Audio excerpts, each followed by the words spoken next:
leaders are in the influence business. And that's our focus today, influence, the practical sources of it and how we can make it a part of our work as a leader and how that takes us where we want to go.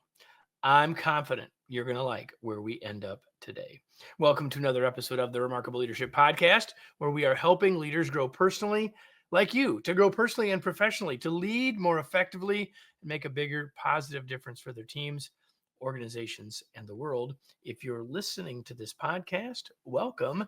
In the future, you could join us for live episodes on your favorite social media channel and get all of that information, that juicy, wonderful, valuable information you're going to get today sooner, several weeks sooner in most cases. You can find out when those live episodes are taking place so you can join us and even interact with us by going to our Facebook or LinkedIn groups. Just go to remarkablepodcast.com/Facebook or remarkablepodcast.com/LinkedIn. And when you do that, you'll be plugged in and ready to go. Today's episode is brought to you by my latest book, Flexible Leadership, Navigate Uncertainty and Lead with Confidence.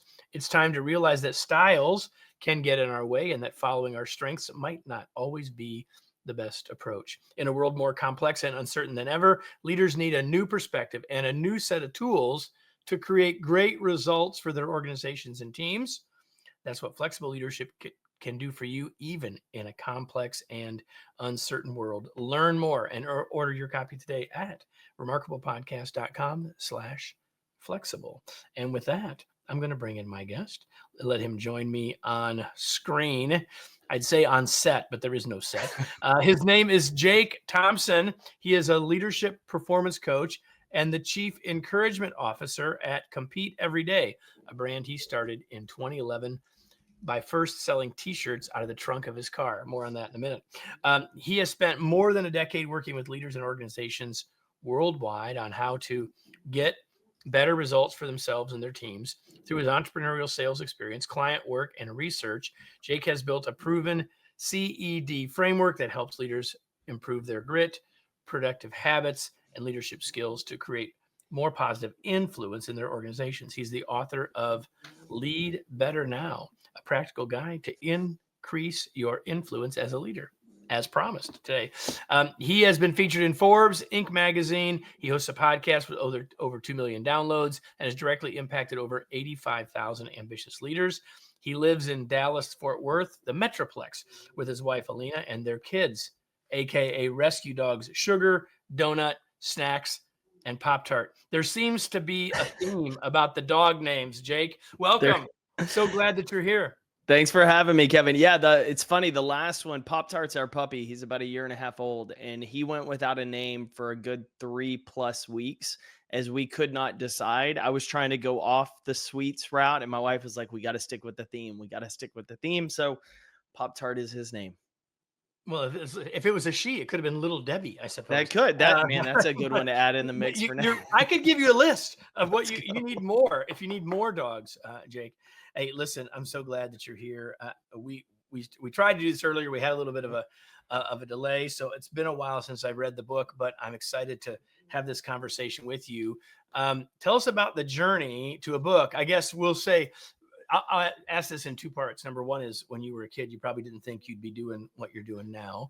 And second of all, when you started selling t-shirts out of the back of your trunk of your car, you probably didn't think you'd end up writing a book, or at least that wasn't maybe the first thing in your head. So tell us just a little bit about the journey that gets you right to here. Yeah. So interestingly enough, no, I never had any desire to write a book. Growing up, I thought I would be Jerry Maguire and going the sports agent route. The journey to writing a book is actually pretty interesting. So my first book is called Compete Every Day.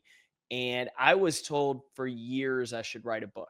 And this is while I was traveling the country. We were working expos, races, events, selling the merchandise and apparel, working with retailers. And I just kind of put it off. Like a lot of leaders, I was going through that imposter syndrome of like, what do I have to say? Like, who hasn't already said it? What's out there? And in 2017, 18, we started shifting our business, really going from the apparel and me loosely talking about this mindset and how you cultivate it on blog posts and social media posts to really training people. and coaching a lot more people in that way. And so as we made that shift and getting into the speaking realm, it just made sense to have a book out there that explained what we believe, how we go about it, what it looks like to compete every day. And so that first book released right in the middle of COVID 2020. So it was great from that standpoint. But then, it's kind of like the follow up. You put a lot of pressure on yourself that the next one has to be better than the first one.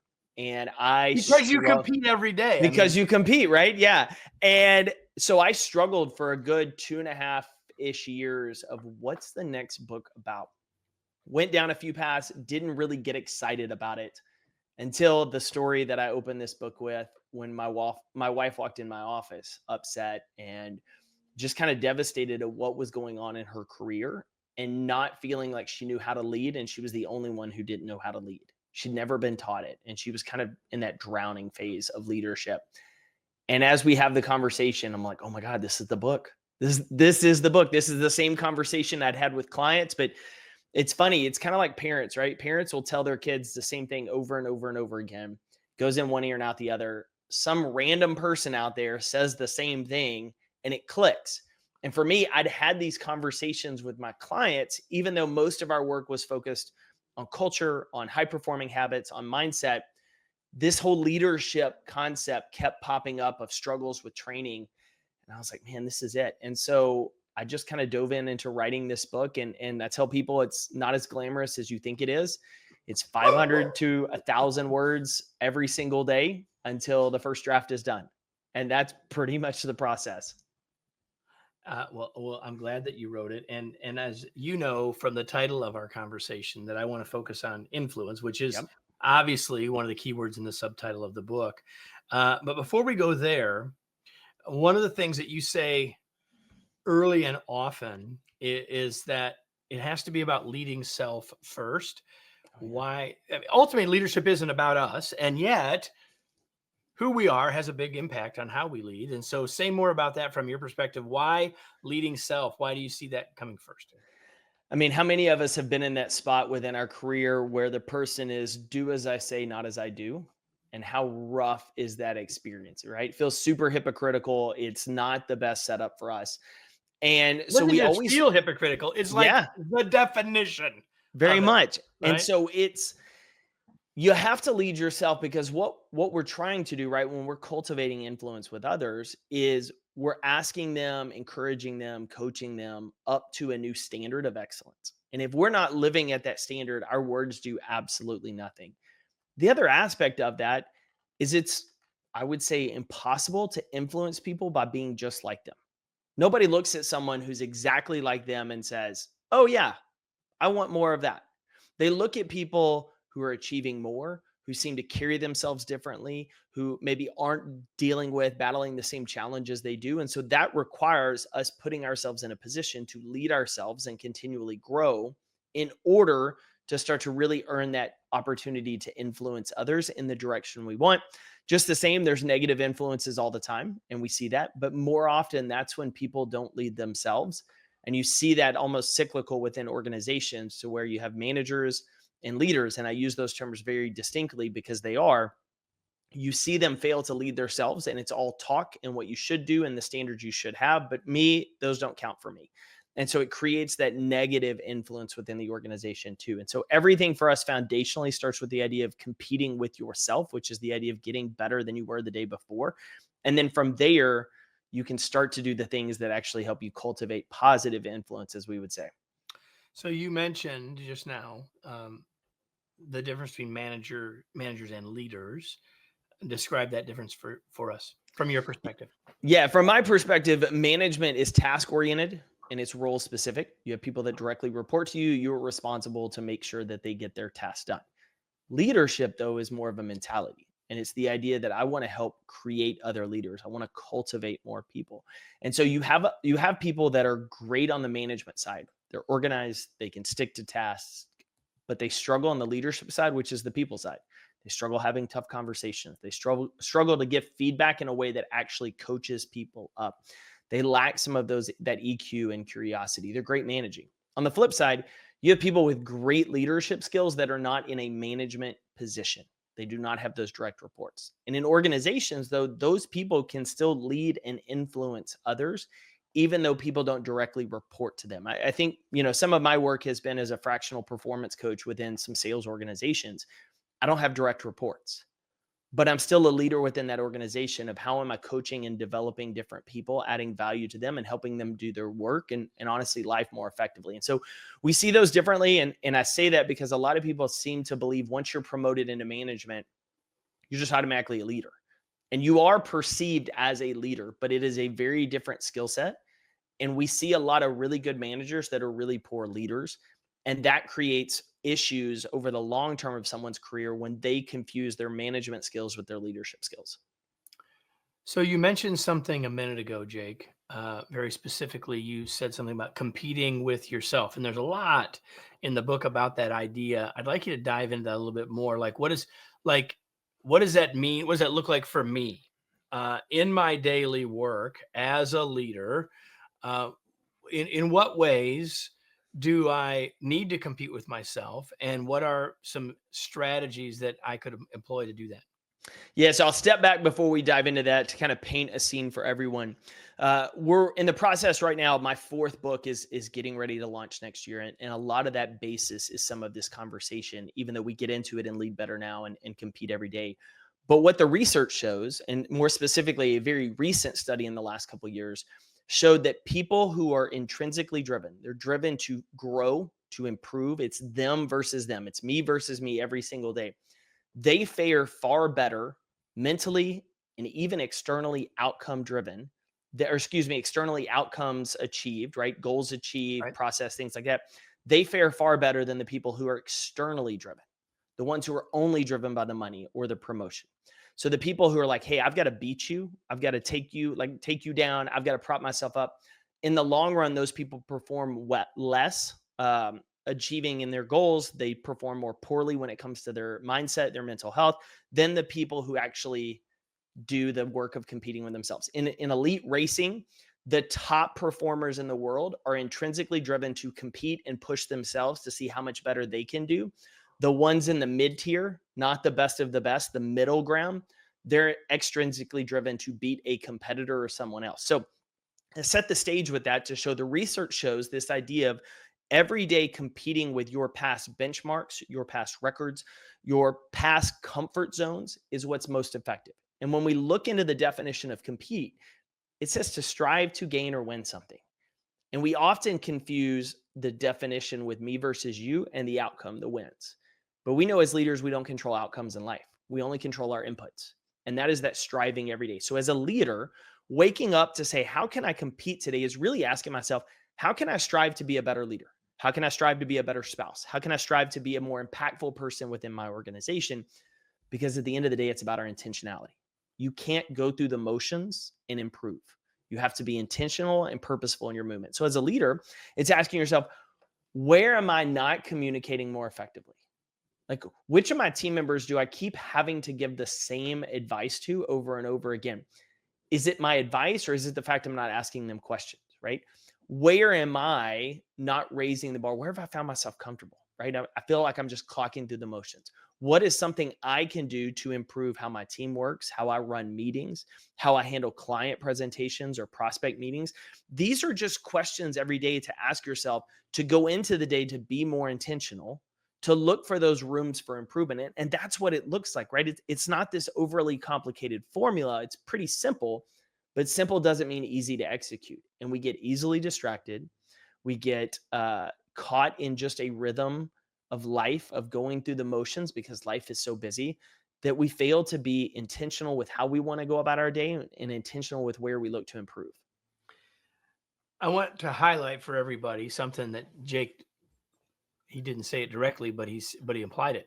And that is, if we're going to be intentional, and you laid out, Jake, a bunch of very specific things that we could compete against ourselves about. But what has to happen in front of that for everyone to make sure that you get this is that you have to be reflecting. Like, if you're not reflecting, you can't become intentional about what it is next. And if you don't sort of know what your current benchmarks are, even for things that are harder to measure, like how good was my last meeting, if I want to make my next one better, all those things. So there's a piece of self awareness and a piece of self-reflection here that has to happen on the front end of all of this. Anything you want to say about that before we go on? Yeah. So there's two key pieces in our frameworks that we currently work with teams on. The first is what you talked about. It's clarify the game that you care about winning, right? At work, what's the game you care about as a leader? What is it, trying to be the most impactful leader? Is it developing your people so that they all get promoted and continue to grow? Is it whatever the case is, you want to know the game you want to play. So then you can start to identify, what does world-class and excellence look like there, right? We're not basing it off of like, what is the best leader you've ever met in your life? What do they do really well? Like, what are the habits and behaviors that they do? Not to compare yourself and beat yourself up for not being at that level, but to identify, if I want to grow, what are the standards they have? The second part of that, and this is where people tend to get surprised, is because my brand is compete every day. And they're like, man, you got to be working every day. I'm like, no. There's aspects of this, right? You're competing in the workplace, but when you clock out and you go to your kid's soccer practice, you're competing against scrolling social media or your emails or your cell phone while your kid's practicing and you're watching it. Like, there's intentionality in every venue. But there's a key aspect in our framework of take time to review, reflect, and rest, right? You have to do that. And the big piece of that is each day, we prescribe it every week, an exercise called start, stop, continue. We talk about it in the book of like every Friday, just reflect back on the week. What's something you didn't do you should start doing next week to be more successful? What's something you did do this past week that actually hurt your progress, your behaviors, relationships, that you want to stop next week? And then what's one thing you're doing well to continue? This builds our confidence and increases it. But it also puts you in a position next Monday to compete with last week's version by saying, I'm starting this, I'm stopping this, I'm continuing this. On a very other end, as we talked about a meeting, like, how do I want to run a meeting better? How do I want to do a one-on-one better? It's just asking yourself 3 quick questions. And I give this to someone if they're doing sales calls, if they're leading people and managing a one-on-one session, if they're training a team, regardless, it's just 3 questions afterwards. What did I do well? Even if you absolutely bombed, fumbled over all of your words, what did you do well about setting up the meeting, preparing the meeting, whatever it was, you did something good. What do you want to do better next time? What's one specific thing you want to improve on? And how will you ensure you improve on it? What are you going to work on? How are you going to plan it? How are you going to prepare it? If you get into that rhythm of reflection after meetings, after important situations in your career, even after a date night you take your spouse out on, of like, hey, what did I do really well tonight? Next time, what I want to do better, I want to be more locked in. I noticed I was paying attention to my phone instead of putting it on do not disturb. So next time I'm going to put it on do not disturb. Those are very specific tactical things that over time, you start stacking those little choices and those reflective moments. Great things can happen over the course of a month, a quarter, a year in your career. You just laid out 3 questions to ask ourselves. And one of the things you talk about in the book is this idea that we, as most leaders, and to which I would agree, are not very good at giving feedback. Why is it, by the way, those 3 questions are a pretty good place to start. But why is it that most leaders aren't very good at it from your perspective?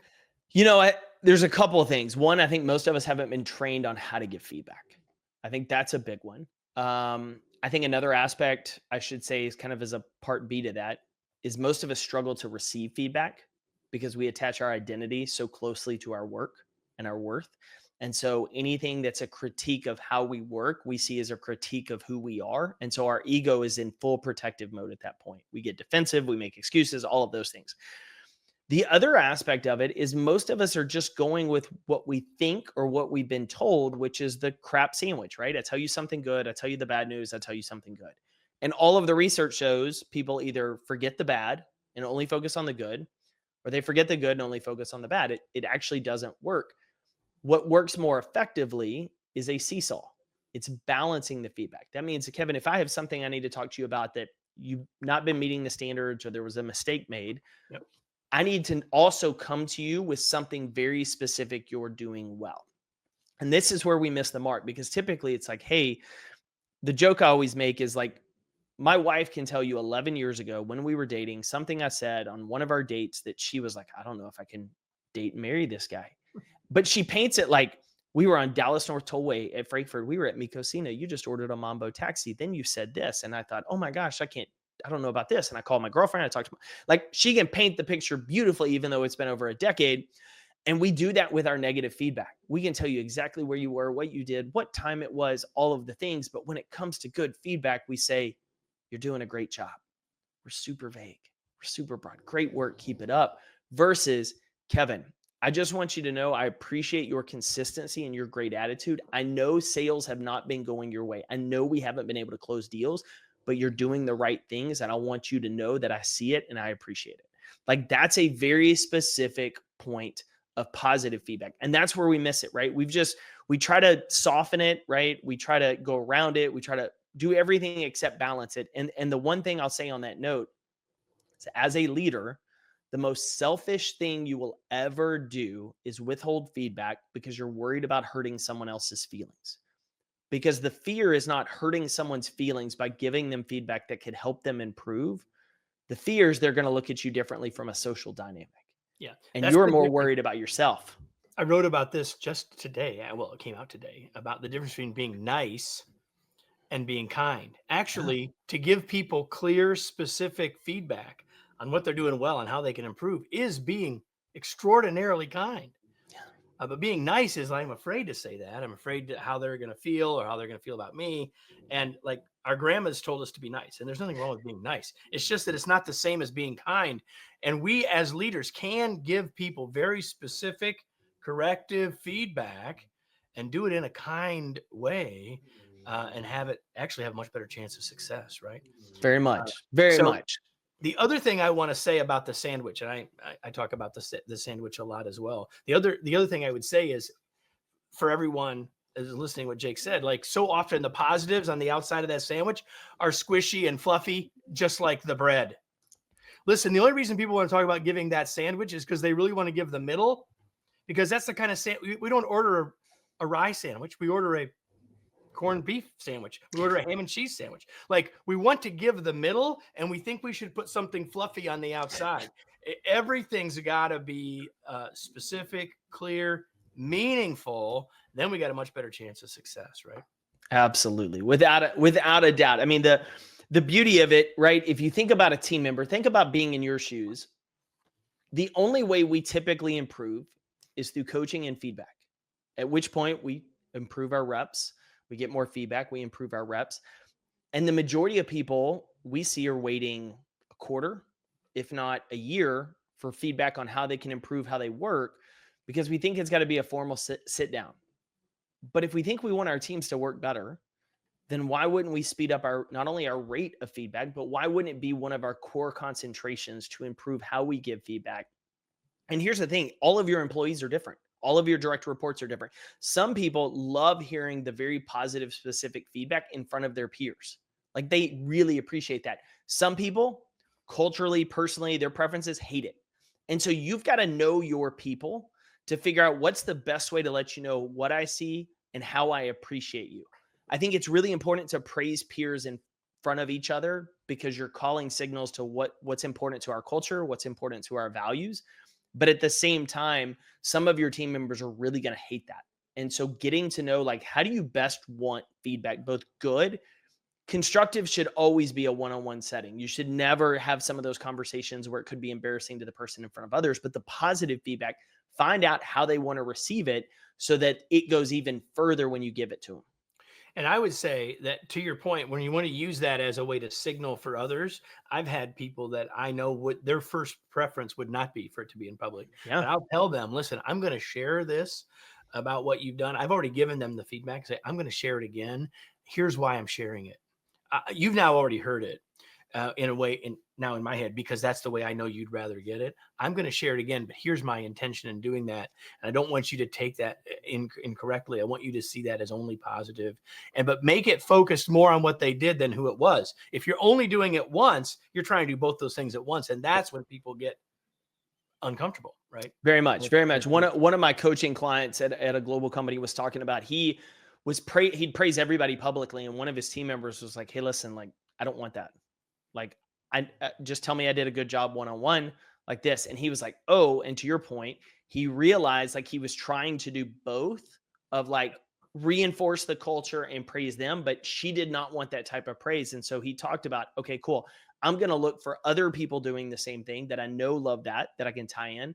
But on occasion, I'm gonna designate and praise you in front of your team, but majority is gonna be one-on-one. And to your point, I'm gonna tell you why I'm gonna do it in front of everybody else is because I want your behaviors to be modeled by more people. And so I've got to show its importance to them.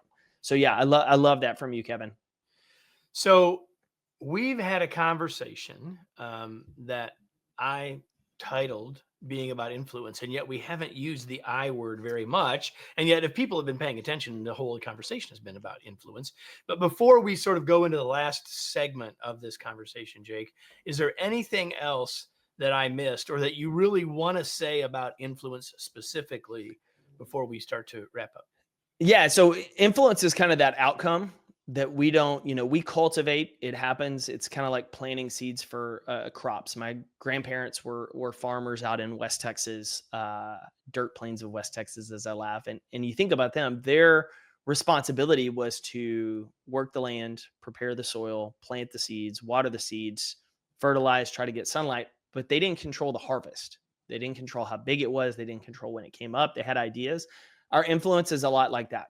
Most people focus on how can I be more influential and don't pay attention to what are the behaviors and choices I'm making consistently to plant the seeds.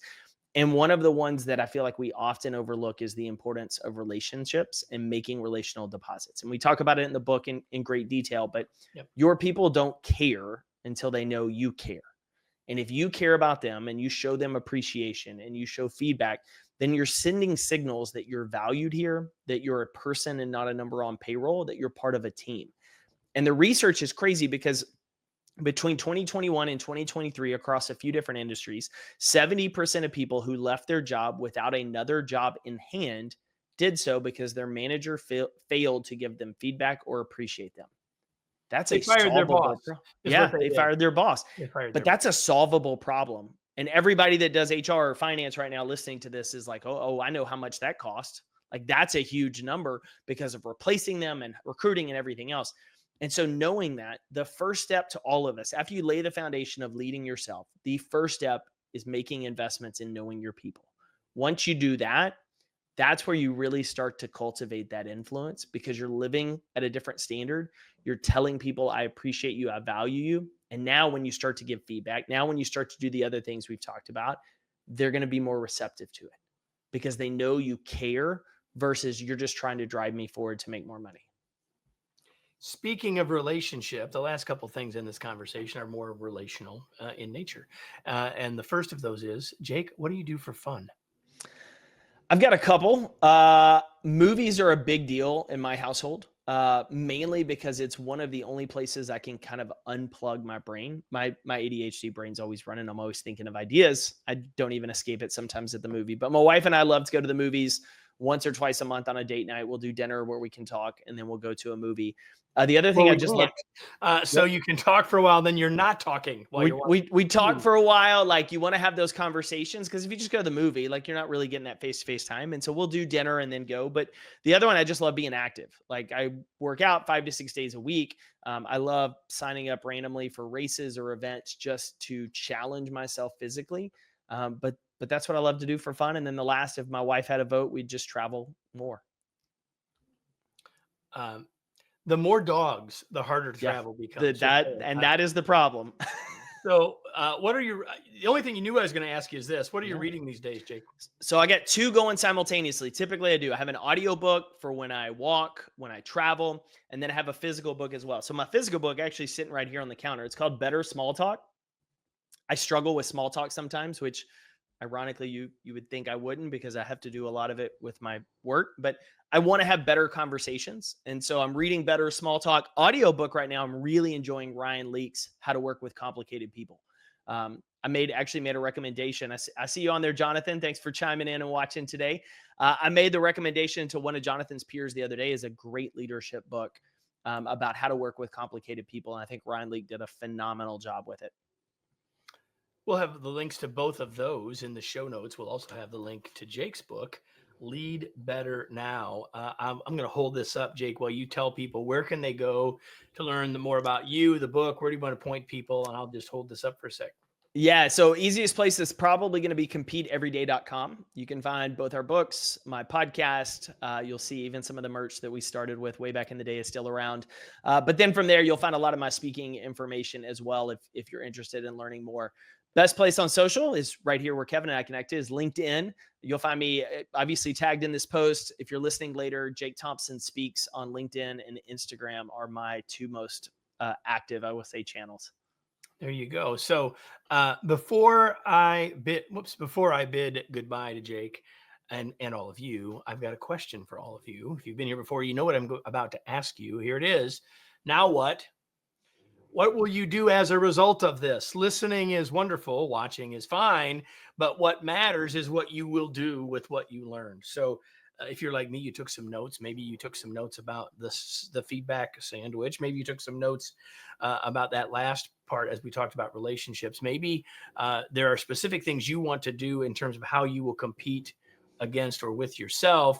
I don't know what those things are for you, but here's what I do know: if you will take action on what you learned today, this will have been way more valuable for you than it would have been otherwise. Jake, thanks for being here. It was a pleasure to have you. Been looking forward to this conversation. Thanks so much for having me. And sorry for the tech difficulties we had last time, but man, I'm glad we got it working today. And this was great. Things happen. Things happen. You know what, everybody? If you enjoyed today, do two things. Number one, make sure you're subscribed wherever you're watching or listening so you don't miss any episode. And number two, if you really love this, invite someone else to listen. And then you can share with each other that your now what's and hold each other accountable for those improvements. That'd be a fabulous thing to do. And then you'll be back. You can be back with me next week for another episode of the Remarkable Leadership Podcast. Thanks, everybody.